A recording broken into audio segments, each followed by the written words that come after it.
So welcome back guys to We Talk Boxing, and today I'm going to be talking about the up and coming fight between Joshua Buatsi versus Dan Azeez. Now this fight is taking place next weekend on the 2nd of February, and it's a big fight for British fans, and it's a good fight between two good and highly respectful light heavyweights. And it sees both of these guys, go into this fight highly ranked in the Ring magazines. Currently, as of January 16th, obviously Buatsi is ranked number 5 and Azeez is ranked number 6. Joshua Buatsi in the WBO is ranked number 1. He's ranked number 3 with the IBF, number 2 with the WBC, and number 1 with the WBA. Whereas Dan Azeez is ranked number 3 with the WBO, he's number 4 with the IBF, number 3 with the WBC, and number 2 with the WBA. So you can see how these guys are literally closely matched in the light heavyweight rankings. And most would probably consider these two to potentially be the best two British light heavyweights that are around today.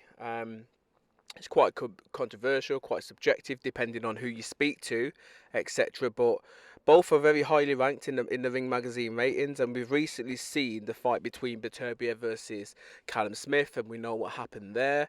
Obviously, Callum Smith is a very good, still tough, and competitive light heavyweight, and I guess at some point he's maybe he will probably try and take on one of these domestic British opponents as well, and he might try and take on maybe Anthony Yard in his next fight, and maybe depending on what happens with the titles and Beterbiev and Bivol, if that happens in the summer, you may be able to get another domestic one. So he's still in the mix, um, Callum Smith. So he's still there.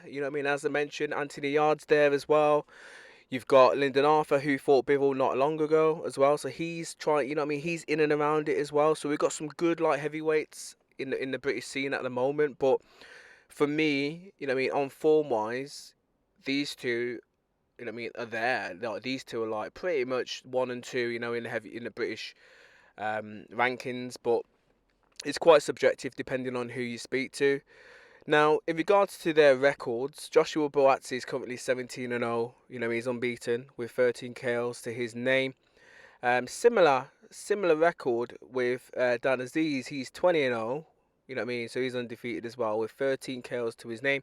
So both guys have got a similar KO percentage rate. It's the same. Both got 13 KOs each. But it's the opposition that they've both been in with, which is slightly different, and I'll speak about that in a second or two. But again, according to BoxRec, Dan Azeez is pretty much ranked number 5, and Joshua Buatsi is number 6. In their ratings, but in the British ratings compared from BoxRec, it has it slightly different. Obviously they've got Callum Smith as the number 1. Light heavyweight. Then it's got Dan Azeez, then Joshua Buatsi, and then it's got some other guy. I don't even know who this guy is, but anyway, he's number 4. Then you've got Lyndon Arthur, and then Anthony Yard, number 6. So yeah, you can't really say much in regards to BoxRec's rankings, but again, as you can see, in all the rankings, both of these guys are pretty much there, neck and neck with each other. But it's the opposition for me, which is slightly different, and it kind of determines who's been in with who.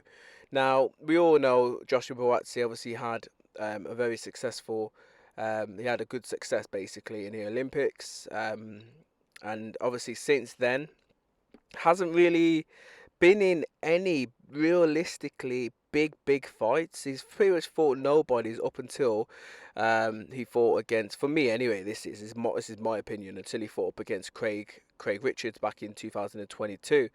The rest of his opponents are not journeymen, but straight should be comfortable victories for him. But all the other guys that he's fought, Joshua Buatsi, and as I'm looking through his records, the Craig Richards is probably the biggest name up until that point. Obviously, you got Bolotnic who he fought before Richards, but for me, just for me, that's my subjective opinion.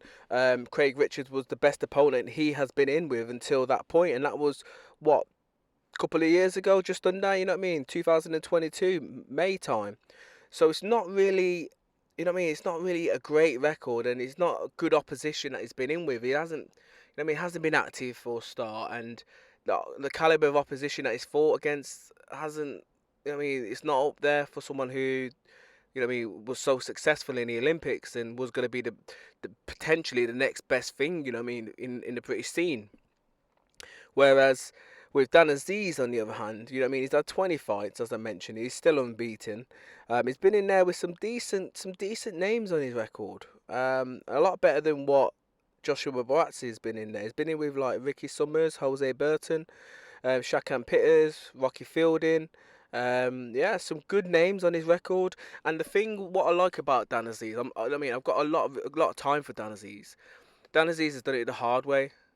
He's won all the titles, sorry, up until this point. Now, this is his, you know what I mean. He still hasn't fought for a world title yet, but he's won all the titles. He's won area. He's won English. He's won British. He's won European. He's won Commonwealth. You know what I mean. So he's captured all the titles. His next step now would be, if he gets through, Joshua Buatsi, would be a world title chance. You know what I mean, to try and see if he could beat or win a world title, I should say. So he's done it a good way, Dan Azeez, and I got a lot of time for him, as I said.